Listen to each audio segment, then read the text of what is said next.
just feel like the clock's ticking behind him, Jeff. And it's a weird way to watch your football team.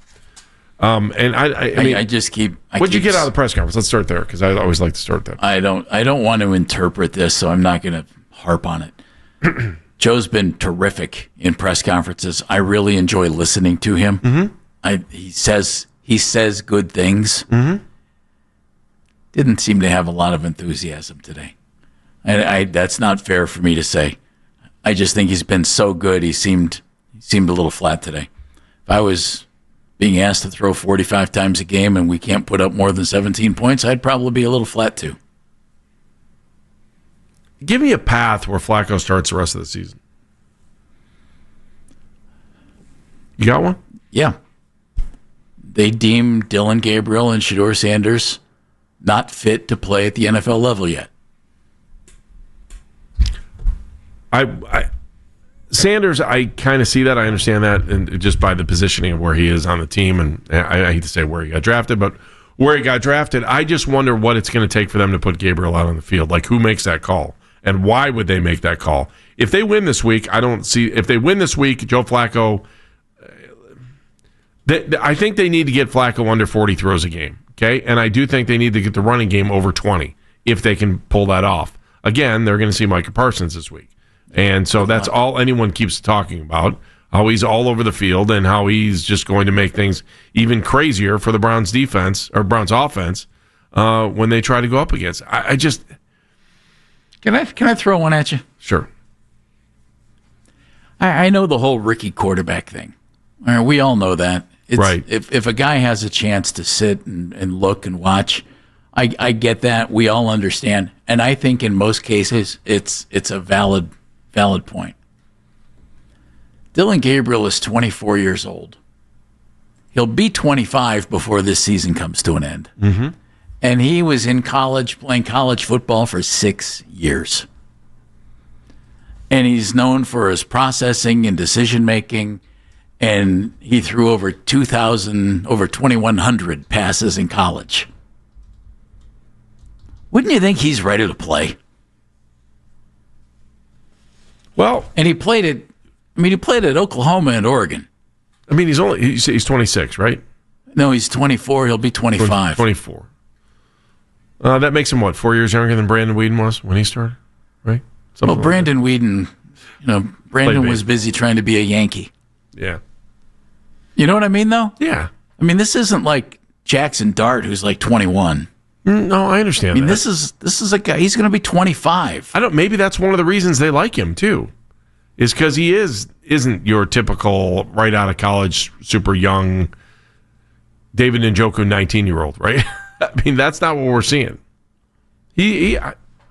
And with that in mind,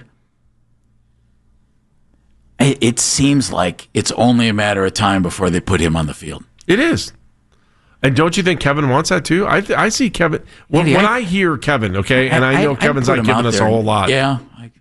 I do not understand the reason for playing Joe Flacco now. Because I don't think the rest of the team is built to win big. If you had veterans all around at all the skill positions and everything else, okay, I get it. Joe might give you a best chance to win. I don't know that Joe gives you a better chance to win than Dillon right now. And you're clearly building for the future. So you might want to get a look at this guy and get a long look at him.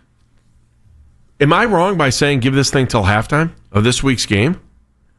If they're in the game this week, again, I'm sorry, I'm going to bring it up again. 3-0 teams don't make the playoffs, and I know it's not about making the playoffs because I can't find anybody that thinks that they're going to make the playoffs at this point. 0-3. 0-3. What did I say? 3-0. Sorry. I was being optimistic. Mentally. I like that. I like that a lot. 0-3 teams aren't going there. They're just not. They don't. They don't. Historically, they don't. History tells you, forget about it. So, and what does Kevin have to lose by playing Gabriel now? What does he have to lose? Job. But how?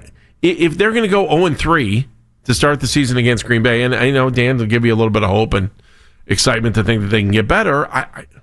There's a part of me that just says, and by the way, if he threw, and I know they're not going to do this, but if he threw Sanders out there on Sunday and they were losing 21, I wouldn't have a problem with it. Well, you're going to go in. You're going to go in pecking order, and right now the pecking order. The only is, reason I'm doing that. Yeah, right now the pecking order is Gabriel, Sanders. Weird things seem to happen when you get to these situations, don't they? I just look at the three quarterbacks who are here, and it's why it screams to me that Deshaun's going to play when he's healthy, unless one of the rookies. You just changed on that theory too, didn't you? Well, I've just been looking at the three quarterbacks who are here and knowing that they have 2 first-rounders for next year, and it's real clear what's going to happen. I just feel like we're driving on the same. If one of the guys goes in at quarterback, you know what? We're on Jeff. If Joe happens to start playing a little better, and I'm not faulting his game, he's been okay. Threw for 290 yards against the Bengals. If Joe's playing okay and they start to win some games, there's no need to play Deshaun. There's no need to make a change.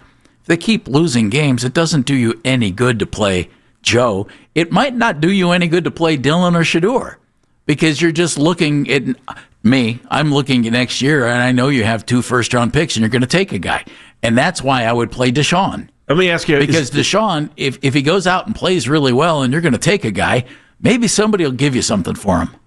If you play Deshaun Watson, you may as well play the rest of these games at BW Stadium and shove that thing in the lake. Because that's the last human being that anybody wants to watch play in a Browns uniform. By the way, is there anybody that doesn't think this is going to be Little Lambeau this week? You will turn off your entire fan base. Do you think our stadium's going to be Little Lambeau this week? You tell me. Will it be Little Lambeau? Yes or no? No. Not yet. No. It's close. No. Not yet.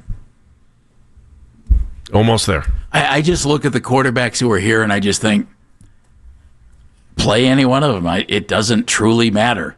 Here's another thing that bothers me, okay?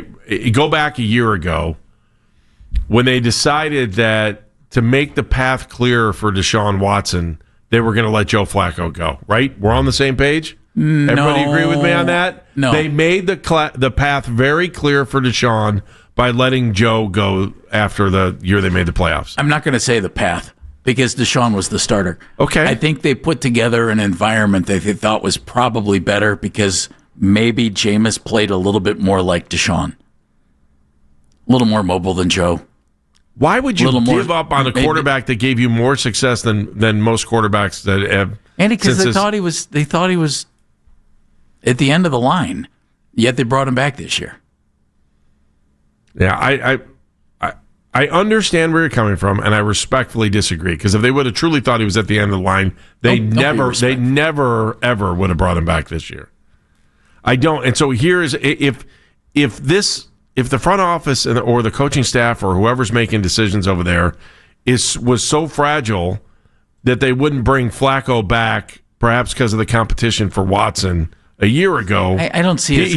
Let me hang on. They were trying to make it a better situation for Deshaun to succeed in. I think. Okay, I'm not buying what you're saying, but that's okay.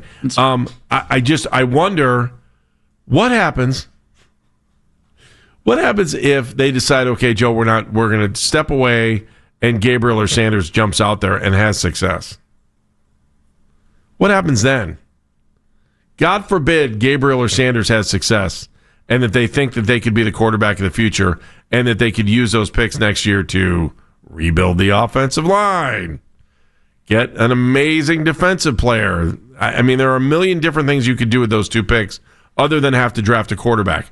Are they causing themselves a headache if Gabriel or Sanders has success out there? No. And I say that based on the fact that, and this is, again, my theory, not yours, Jeff, that there's a reason Flacco wasn't here last year. I